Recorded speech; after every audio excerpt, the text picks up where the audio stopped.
I was reflecting on last Wednesday when I had learned that my father had passed away. I was driving to Los Angeles and just reflecting on the mystery of what we call death, and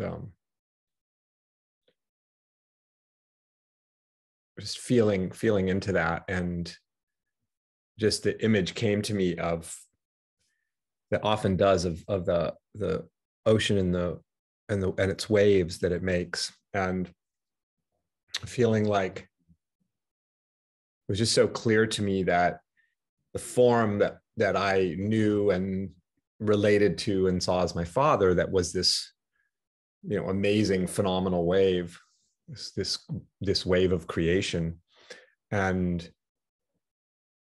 that had this, like an actual, ocean wave, had this life course. It had a seeming beginning and path of a life, um, and that this life had, the life of that form, of that phenomena, had come to an end.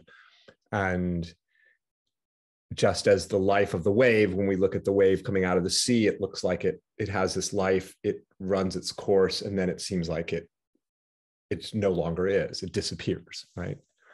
And but what does it disappear into? What does the wave disappear into? There it is, and there it no longer is. But what remains is actually what the wave has always been, right? So it's very strange. It's like the wave has a life and has a birth, we could say, and a life and a death. Is how we would characterize it. Both in terms of the physical waves that we see in the sea and the life waves that we seem to be. But as I just felt the reality of my father's life, the wave of my father, and it was just a very clear sense that my father, in a sense, something really significant had happened, and also nothing had happened. That he was what he'd always been, right? He hadn't gone anywhere. He had returned to what he had never left, to what he actually was and always has been. Made of the sea, arisen out of the sea, returned to the sea, always been the sea, you see?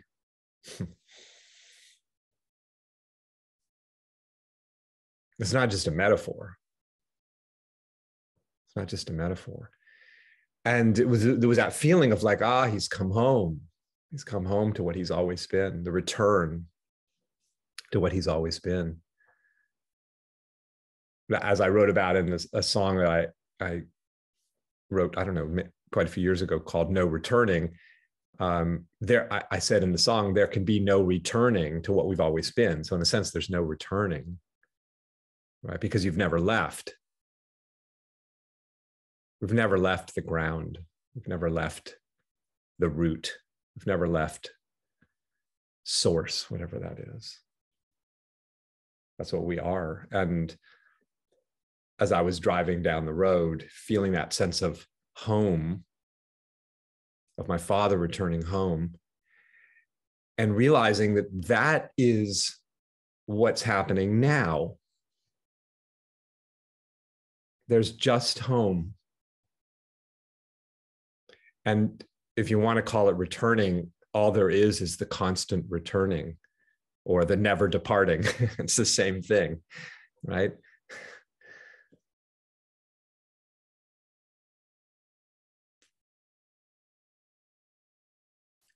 So here's this moment, the only thing that we have to explore. This moment, let's call it life. It's a good word for it. This moment of reality, the feeling of this moment, the undeniable presence of something being here, which we can throw lots of words at it and descriptions at it, which we do, and nothing wrong with that. But ultimately, it's just pure mystery what life is. Death's not the only mystery. Life is the same mystery. We don't know what either is. And what we call death is life. It's just this mystery, the only thing that exists, the mystery that's giving rise to all these phenomenal waves, the waves of what we call thought, the waves of what we call memory, the waves of what we call emotion, the wave of this moment that's appearing inexplicably here, springing forth somehow. Here, but we can't actually even find the beginning of here.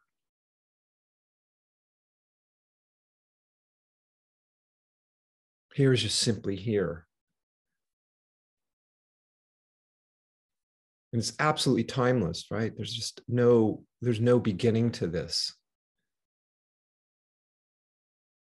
Nor is there any end to this. Although strangely, what's here is not graspable because it keeps slipping away, seemingly.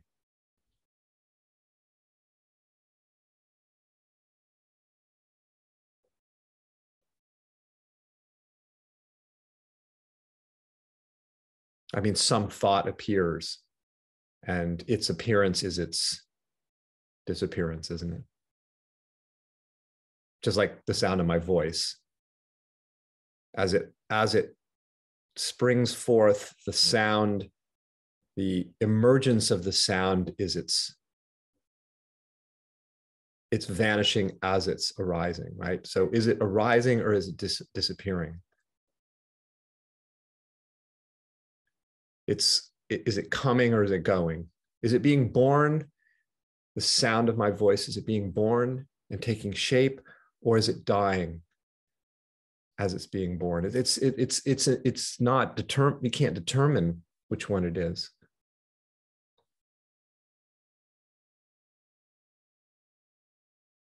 It's like the birth and the death they're the same thing.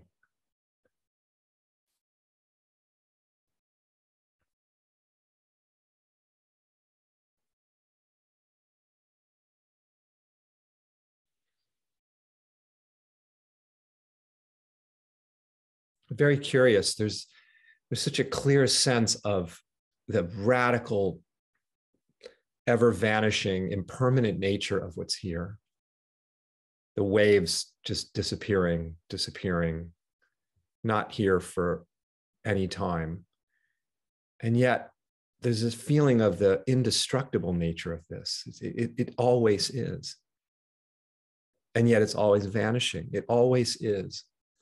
The beingness. But try to find the beingness, feel the beingness. It's unmistakable, this presence of aliveness. Right? Feel it. It's just obvious. The palpable presence of something. And yet, tell me what that is. Absolutely here, as concrete, as palpable as anything, unmistakably here. But tell me what it is. What is life?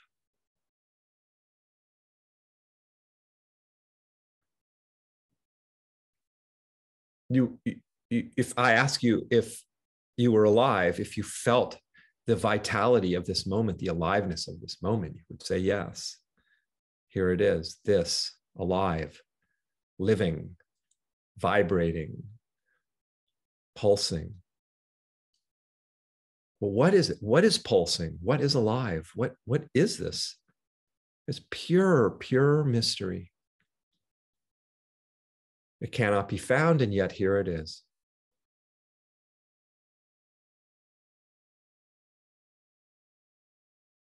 It's just like the horizon. You see it and you walk towards the horizon. I'm going to go find that horizon, and you will never reach the horizon. It just keeps receding away.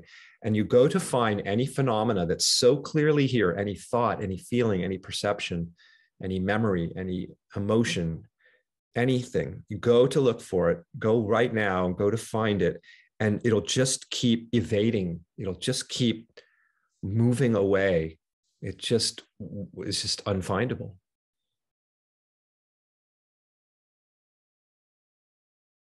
Very curious. Mind-blowingly curious. That's the emptiness dancing as form. You can't find the form, and yet here is the form. Oh, which is it? Is it without form? Is it form? It won't be collapsed into either of those frames of reference, you see? That's how radically transcendental it is. Any way we might think it is. Formless form goes, nope, sorry, I won't fit into any box. I transcend all the boxes. And that's what we are, that which transcends all the boxes. And it's just pure freedom, freedom from all designations, freedom from all ways of conceiving this. Life, death, those are just concepts. Labels. This is beyond all concepts, beyond all labels. Because it's infinite, and all the concepts and all the labels are finite, aren't they? They're boxes.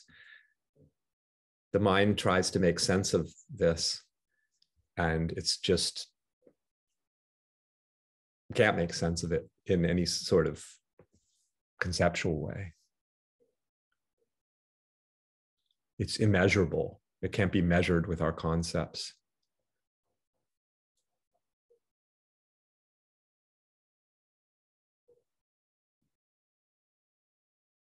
The power of the interpretive mechanisms are such that it seems like we can get a handle on this, doesn't it? Oftentimes. Language is, we speak as if we know what we're talking about, right? That's sort of a curious thing, because in some ways it seems sort of like we do, like I have a handle on what's going on. I've got all my categories that I can place things in and communicate about those categories. But every time I just feel what's here, it's just so clear that I have no category to put this in. There's too much here to put it into a category. It's too vast, too infinite.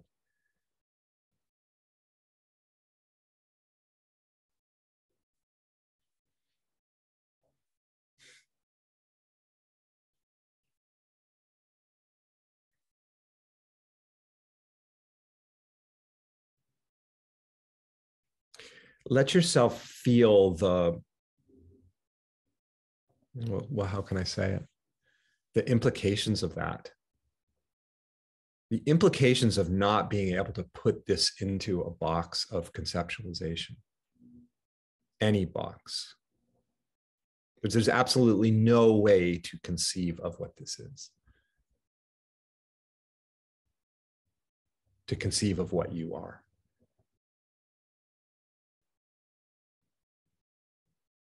To define.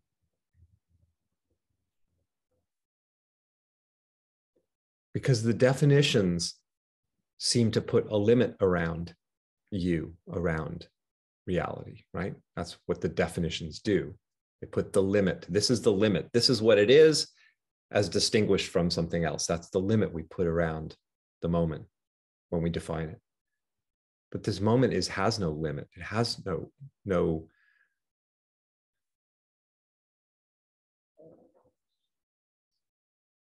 it's unlimited. That's what we're feeling right now, the unlimited. You're feeling the absolute reality, unlimited, infinite. That's what you're feeling right now.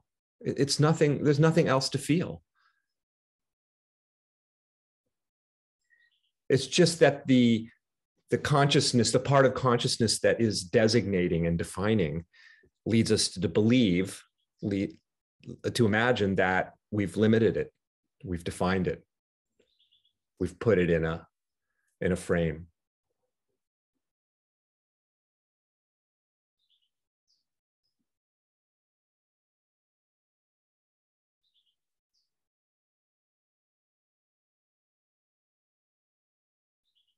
And the frames are what the frames are. They're Um, well, I don't really know what they are actually, but just like I don't know what anything is, but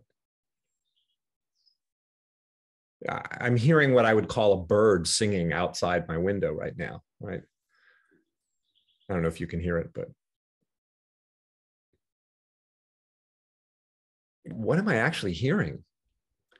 I mean, I could say I'm hearing a bird outside my window. That's the frame of reference. But what is a phenomena that's actually there that I'm labeling as a bird outside my window? What's actually there?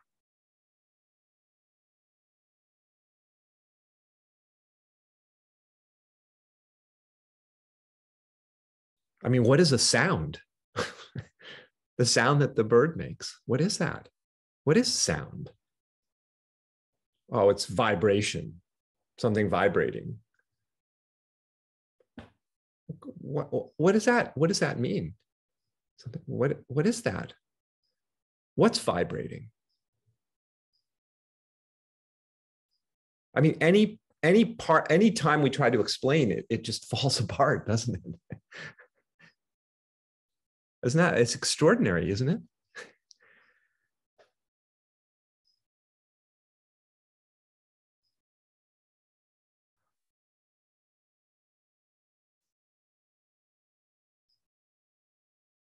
Pure mystery.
And every experience is the same in terms of its infinite inconceivability. So every experience is a doorway into the same fundamental reality. You don't have to have a better or different experience than the one you're having right now, because this is absolute reality. This is infinity appearing as however it's appearing, as that seemingly individuated phenomenal wave that we're describing in the way we're describing it. But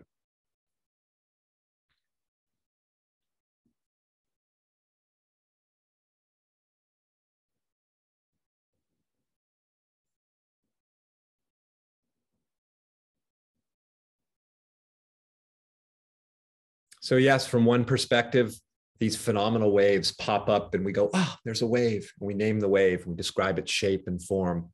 Of course, the wave is constantly changing. So right away, that can reveal to us the impossibility of defining its form, because the form is forming, isn't it? Transforming. That's a better. These aren't forms, they're transforming. They're not forms, they're not fixed, are they? So right there, the definition, that the defining is just shown to be, doesn't hold up, doesn't hold up. And all the while, there is this vast, infinite, boundless life, call it reality. There has no, call it the mystery, right? There's no word for it. Call it God. It has no name. It is all names, beyond all names, inclusive of all names.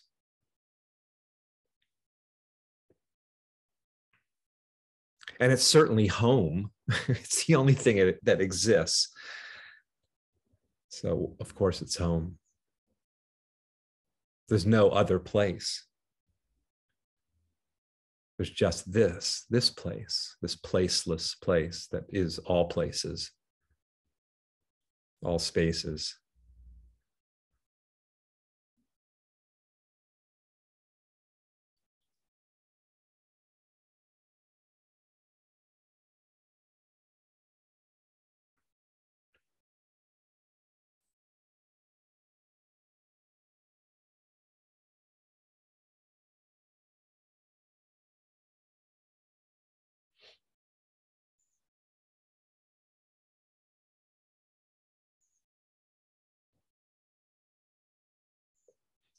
I often say, these things that we hear kind of as spiritual injunctions, to rest in the ground or rest in awareness. I just say, go to reality itself, for it's already the master of that. Reality is completely at rest within itself, just being itself, right? It's pure rest.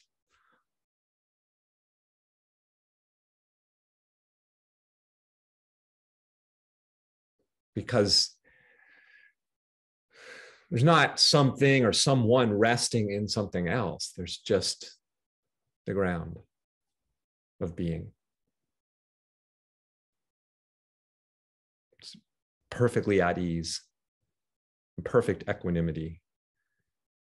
Because there's not two things. That's why it's perfect ease and perfect peace and perfect resting. You see? There's not one thing in opposition to another. One thing trying to find another. That it can seem to be that way, but it's like the wave trying to find the sea is funny. It doesn't always feel so funny, but it can feel very painful, feeling like something's missing, something's incomplete, right? We all know that. The longing for home, and all the while, nothing but home, which of course includes the longing for home. It's one of its expressions.